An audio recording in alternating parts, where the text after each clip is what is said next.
Hello, I'm Dr. Leon Stutzman, aka Doc, with another one of these little videos designed to help you to get through these strange days in which we find ourselves, and these yet remain strange days indeed.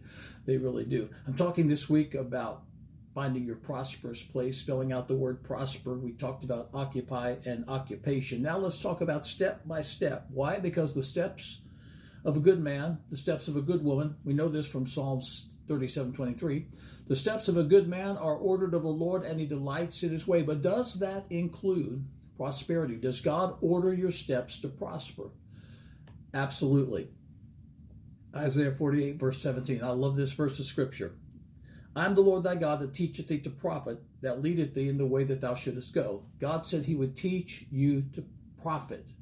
That is, God will teach you to prosper in every dimension of your life, spiritually, physically, relationally, financially, in every area of your life. God will teach you to profit if you will walk out those God-ordered steps. My wife and I often talk about how did we get to Ohio. We've been here for over 40 years now. This has become home to us. It shouldn't be. I grew up in Southern California. We met in Texas. We lived in Texas for 11 years. Before that, I was in Oklahoma. She was born in Arkansas. We are Southerners by nature, but we have lived in the Midwest in Ohio for, as I said, the last 40 plus years. How did that happen? We started with one revival in Fremont, Ohio, that led to other revivals in churches across Ohio and Indiana, that led us to Lima, Ohio, where we started a church, and then to Dayton, Ohio, where we've been ever since. And God has ordered our steps to prosper all along the way. Step by step, that's how prosperity comes. Job 8, verse 7. Though thy beginning was small, yet thy latter end shall greatly increase. Though your beginning was, let's talk about small beginnings. We started that Lima church in a storefront building that was 21 feet wide, 50 feet long, had one bathroom, sometimes 15 people lined up to go to the bathroom. We started out with 50 people. Within 10 years, we had the third largest church in the city. Why? Because God ordered our steps, and God will order your steps if you allow God to order your steps, step by step. But if God's ordering your steps, sometimes you have to step out by faith. We walk by faith, 2 Corinthians 5, verse 7. We walk by faith and not by sight. That's why it's called a step of faith, because you don't always know how it's going to work out. When we had the mission in Dayton, we were contemplating, praying about, we were travailing over whether to leave the Lima church in order to devote all of our time to Dayton. We were having a meeting, and I was sitting on the platform, and I heard a word that was as clear as what I'm speaking to you, and it said, sow $1,000 seed into the meeting, and then drive around the city and claim it. I thought, that's not God. I didn't have $1,000, but I did have a line of credit that had a checkbook attached to it, and I knew I could write out a $1,000 check on that line of credit. So I wrote out a $1,000 check on the line of credit, and that night after the service was over, I literally drove around the city. 2 o'clock in the morning, I finally got back home.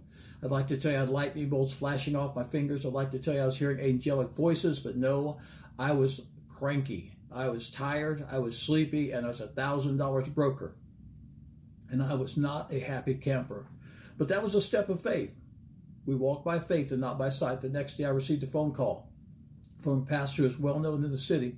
And he said, I was shaving this morning and God spoke to me and told me that whatever you want to do, I'm supposed to do it. I said, let's meet for lunch tomorrow. We met for lunch. He said, what do you want to do? I said, we want to merge our little church with your little church, take over your big building and retire you. He said, that's what I thought you'd want to do. He said, but God told me whatever you wanted to do, I was supposed to do it.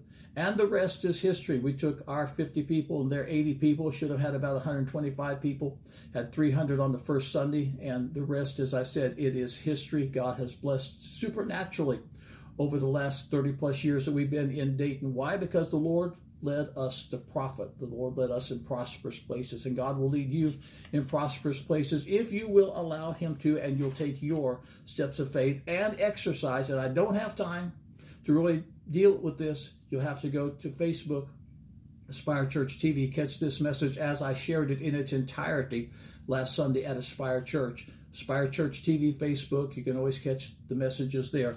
I want you to catch this, though, persistence and patience. It takes persistence and it takes patience. And if you exercise persistence and patience, you will prosper. This Sunday at Aspire Church, an appointed time. There is an appointed time that has nothing to do with the Feast of Israel, Has nothing to do with the blowing of the shofar. There is an appointed time that you have that you need to keep that appointment. It is a divine appointment. Catch it live on the live stream at aspirechurch.tv. Catch it on Facebook at Aspire Church TV. That's Facebook, Aspire Church TV, live stream aspirechurch.tv, Sunday morning, 10 o'clock Eastern Daylight Time. I'm Dr. Leon Stutzwood, a.k.a. Doc. Thanks for joining me. I'll look for you again.